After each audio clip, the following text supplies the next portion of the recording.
Ridge.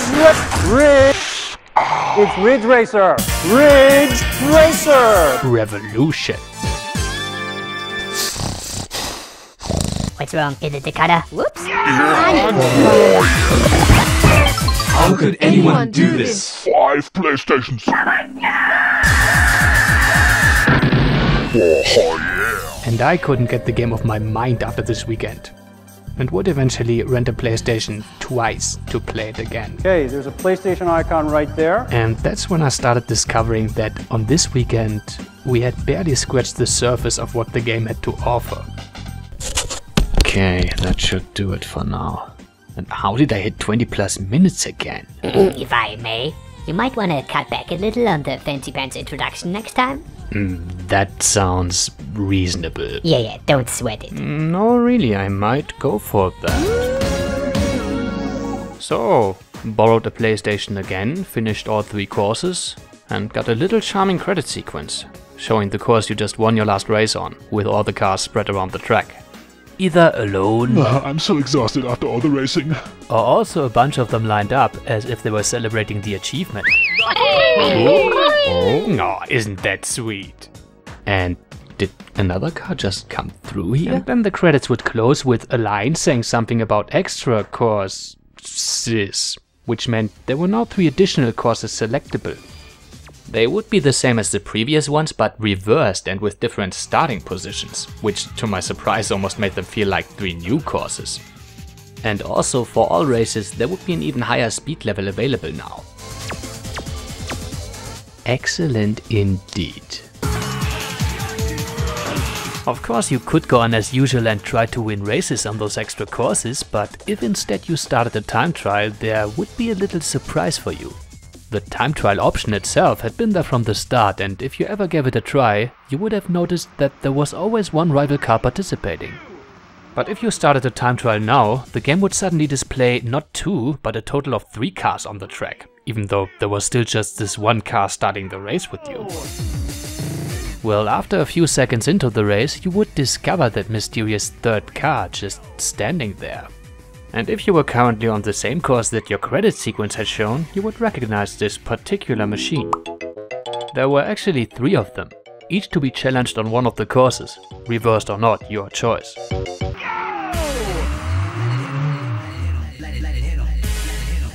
When you first saw them, those cars would just stand there letting you drive by, but a few seconds after leaving them behind, they would suddenly appear again in your rearview mirror, come after you with unmatchable speed and disappear into the horizon if you didn't block them.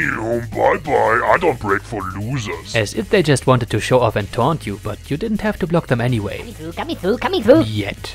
Ow, not cool at all. In fact, it was easier to just let them be. Well, thank you. Cause entering the second lap, you would find the cars waiting again, near the same spot you had encountered them before. Essentially, they would always give you the first lap to warm up, but then they would come after you for real. Only this time not quite fast enough to instantly overtake you. They would often just be sitting there in the rearview mirror, preying on you to make mistakes. I'm coming for you. Next corner looks sharp. Why don't you take it slow? And even if your driving was flawless, you would sometimes still have to block these ominous cars to finish first.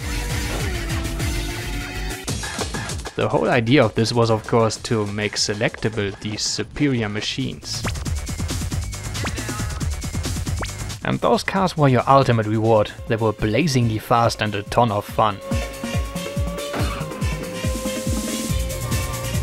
But you may wonder if this was still perfectly controllable.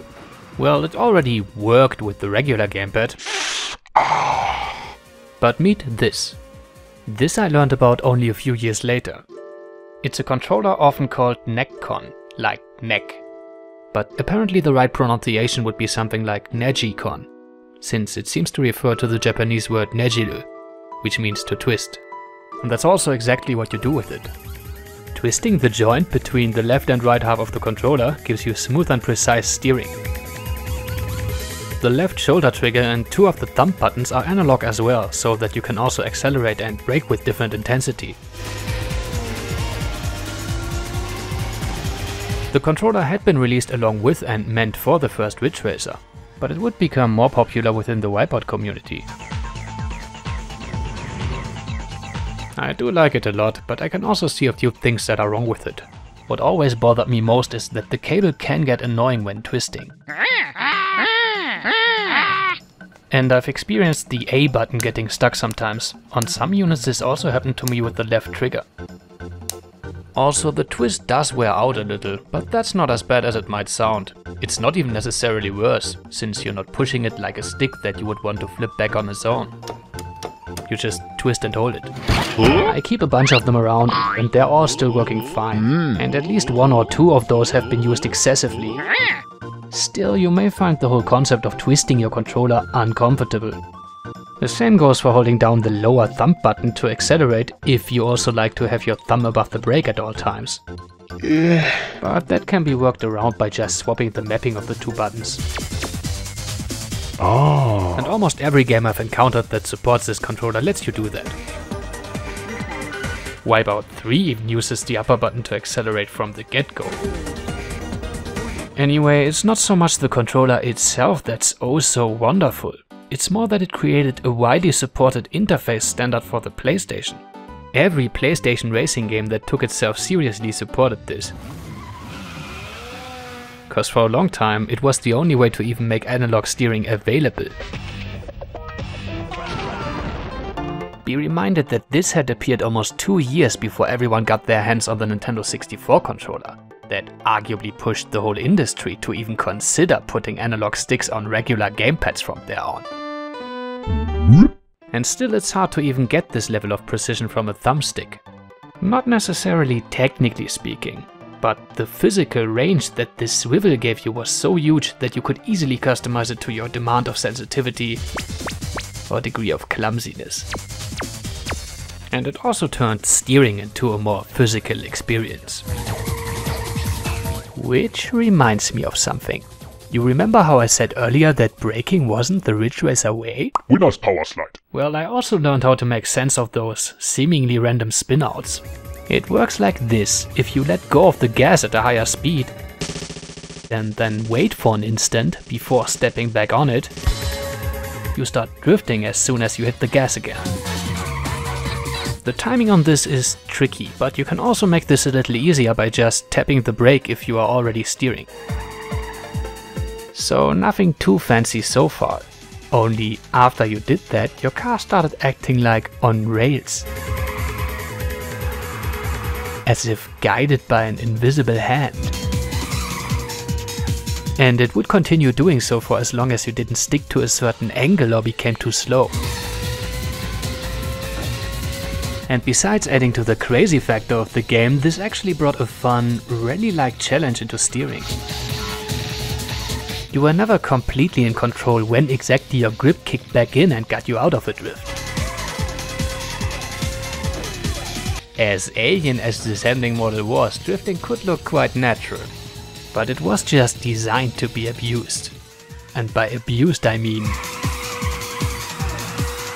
just watch it for a few seconds.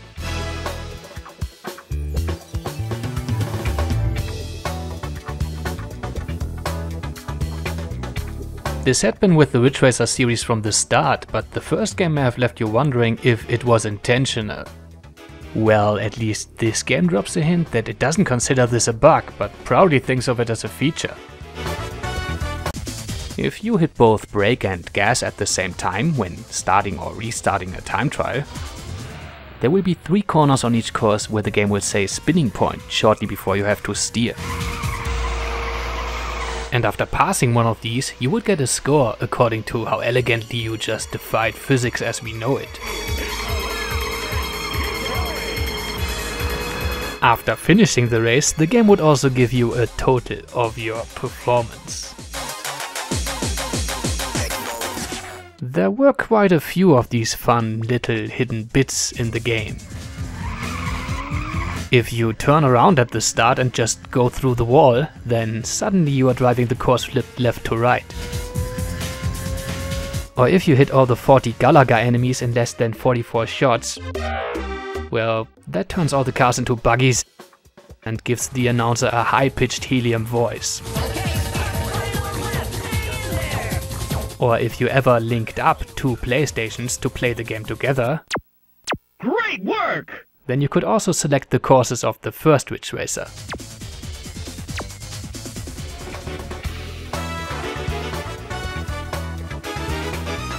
So if I had anything to say about this game that even slightly annoyed me...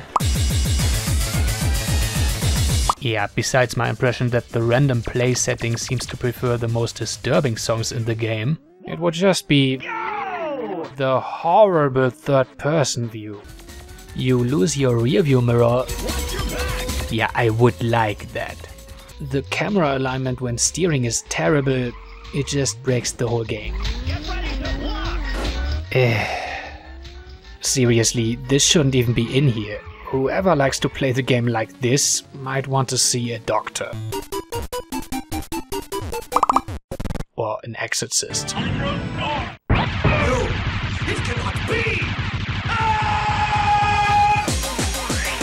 And sure, the elephant in the game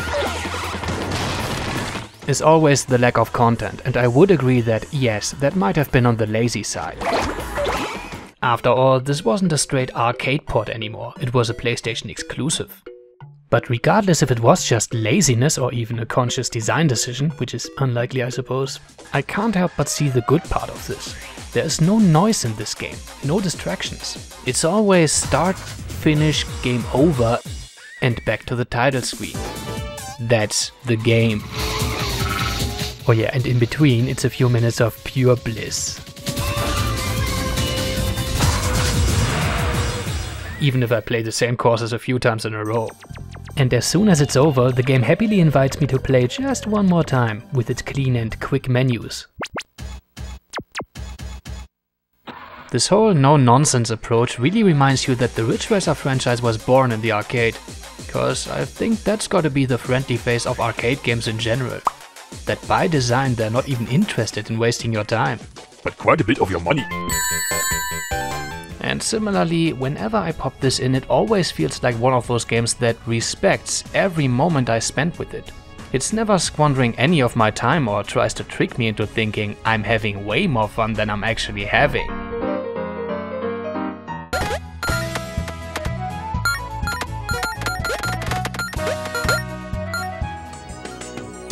And I consider this quite a noble quality, which every game should aspire to have. Would I have liked a few more courses in this? Sure, why not? But I think it's usually not the amount of content what makes a video game into a fun minute-to-minute experience. It's all the tiny things. Even with a lot of stuff shoved into them, Pong or Breakout games wouldn't be as fun if they didn't let you just slightly alter the direction of your shot.